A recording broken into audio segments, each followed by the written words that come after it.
Welcome back to our group session. How's everyone doing? Okay. Well, let's start off by going around the room and talking about your journals and what you all have realized about yourself since you started the journaling at the beginning of the sessions, and maybe just comment on that, anything that you all have. We can start with you. Well, I kind of realized that I'm really bad at time management, and I guess I don't have my priorities in line, and I guess I need to put school and work first, like not before God, but like I need to put in front of a lot of stuff that I have just like lying around and that I do more. So I think I've learned that I do stay in like a very impulsive state, that I can be doing my schoolwork, but something will come up that I want to go do something else. I want to go somewhere else instead of sitting there doing my homework. I want to get up and go with somebody somewhere. And if I could cut that out and just focus on doing my work, that I wouldn't procrastinate as much and it wouldn't stress me out as that. I think I've learned that I'm going to have to start handing over responsibility to my older children, things that I do for them, that it's ridiculous. That I don't know how to do that without making them feel like I'm abandoning them. Okay, well, we'll keep going around the group and then we'll come back to that and we'll see what we can talk about and do. With my journal, I kind of learned that I've overwhelmed myself with so much stress, and I feel like I need to let go of some of it, like some of the extra things that I've taken on. I feel like I've realized that I need to let go of some of the things that I do, because it's too overwhelming. in my journaling, I think I relate a lot to Mary Beth and what she said about being kind of impulsive and just doing what you want when you want, and I don't know, I relate to that. For me, I think I have pretty good time management skills, but I put a lot of pressure on myself to be, I guess, the best that I can be in like every single area of my life. And so I think it's maybe important for me to learn not to put as much pressure on myself and to just be content with, what I can accomplish in the time that I have. Okay. You all have said some good things. Diane, back to what you were saying, you talked about your problem that you didn't know how to deal with it. You didn't know how to confront your children. What do you think about the things you've taken on, and how do you feel about that? Well, it's just like with Kane, he's 19, he's in college, and I still get him up for college classes every day. I make sure his homework is done. I still do his laundry, put it up for him. I do everything for him.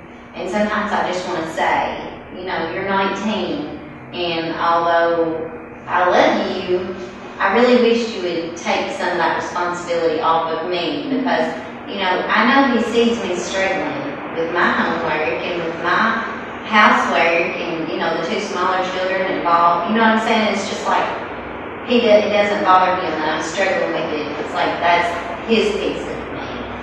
And, if he would just realize that if he done that work, then we could have quality time together and not just me doing stuff for him. And sometimes I wish that I could just get the strength to say that stuff to him without hurting his feelings, I think.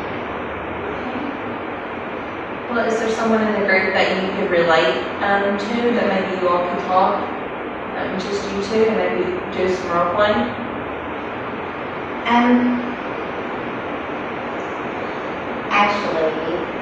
Ashley, I can relate. She has that little baby face, kind of like Kane does, that little, when she says stuff, it just kind of reminds me of the reaction that he would have.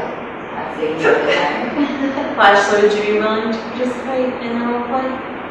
Yeah, I think it's really interesting that Diane chose me, because I was having some thoughts about what she was saying.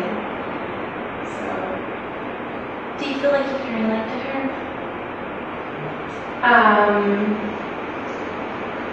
maybe relate. I don't know if relate is the right word, but I think, I can relate to what she's talking about. Maybe from not her perspective, but from Kane, is that your name? Mhm. Your son? From Kane's perspective, because I don't know when she was talking about, I don't know, yeah. Okay, I think what would be good, just to, because you don't really know how to confront it, you know, how to release when you're stressed by allowing him to take on some of the issues he can handle himself. So I think it'd be good to maybe kind of role play what you would say to Kane. What do you think would be best to say to Kane? And since you feel like Ashley kind of, in some ways, resembles possibly your child, maybe it'd be good for you two to role play and just you take on the perspective of the child and, you know, the things that he's been able to go through and how his mom's taking care of him. Do you think you could take on that position? Yeah, I mean, I think I've been equipped to take on that position because I feel that my parents have put me in a similar role. So I'm kind of glad that I just chose to work with you because I have maybe a different perspective that you don't have, that maybe Kane has, that he could share with you. So I'm not saying that it is Kane's perspective, but I can at least share with you from how my parents doing those things for me made me feel. Because my mom, in the way that she dealt with stress seems to be similar to how you deal with stress, and it influences the way that I deal with today's stress in my life. Okay, so Diane, what would you say to Kane to maybe help get some of the tasks off your plate? You know, I want him to know that if he would start maybe doing his own laundry, you know, a lot of kids his age, they are doing their own laundry and they are getting their stuff up for college and they are making sure that their homework's done. You know, they don't have me there pushing them. And I have other children at home and it's not that they're better than he is, but we have quality time together if you would take that responsibility on yourself and start that transition of growing up, you know, because I'm not always going to be there. And I know that eventually one day you're going to have to do it on your own. And I'm not saying you're irresponsible. I just think that it's time. You know, I think it's time for you to at least start showing that part of yourself. And then the time that we have left, it can be fun times instead of me just doing for you and you having all the fun. Because that's part of growing up, you know, it's not always fun, that it has to be done. Yeah. If I could speak to that, I can say that I respect you and appreciate everything that you've done for me. But I feel like as a parent, you've enabled me, like almost like you've cut the feet right out from under me, you know? Because these are tools and skills and important things that I need to know for life that I feel like all the other people around me have, that I don't have. And now I can't do daily functions because I haven't been taught to take on little small things, you know? So how can I take on the big things in life? So my mother has made me feel that she is not happy unless she's in this state of chaos. And she has to do everything herself because unless she does it, it's not done right. And how can somebody learn and do something perfectly the first time? They can't. So you have to let go of the reins a little bit and let your child make some mistakes and bleach the laundry on accident or dye some things pink every once in a while. Or, you know, like teach me some things, and I'm not going to get it right every time, the first time. But I'm really glad that you want to teach me and that you trust me with that responsibility. And that learning experience is what I take with me and hopefully give to my children someday. And it's pieces of you that I want to keep, and I appreciate and I love and I need. So. How does it make you feel, Diane? Do you feel Overwhelmed, sad, you know, I guess it's like part of me don't want to let that little person go. You know, I just feel like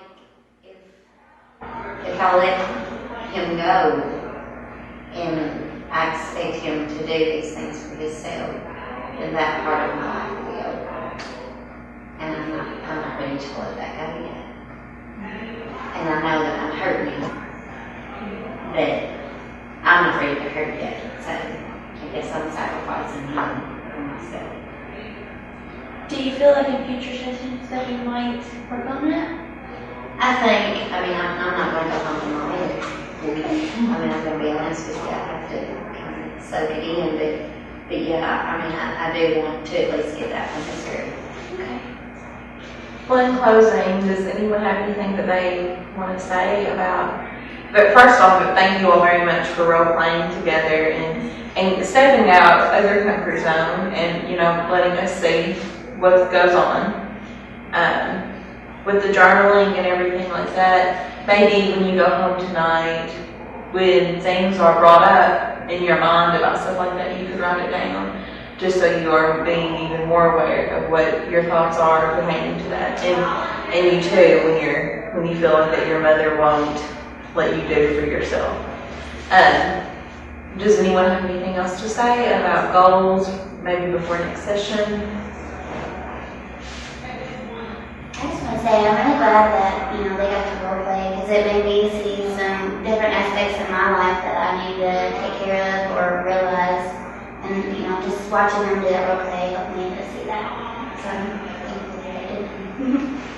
I think it makes me thankful that my mother did make me grow up and do my own stuff because, she was a single mother and not that she didn't have time to do it, but that she wanted us to know how to take care of ourselves and how to be independent and not have to depend on her. I think too, this has helped me to realize that I make my own choices on a day-to-day basis. So if I don't do my things, it's not my mom's fault. I made those choices that day, what was important and what wasn't. So, We've done some really good work today. Hopefully we'll bring some of these other issues up next session and see if we go on to other people's issues. So, hope to see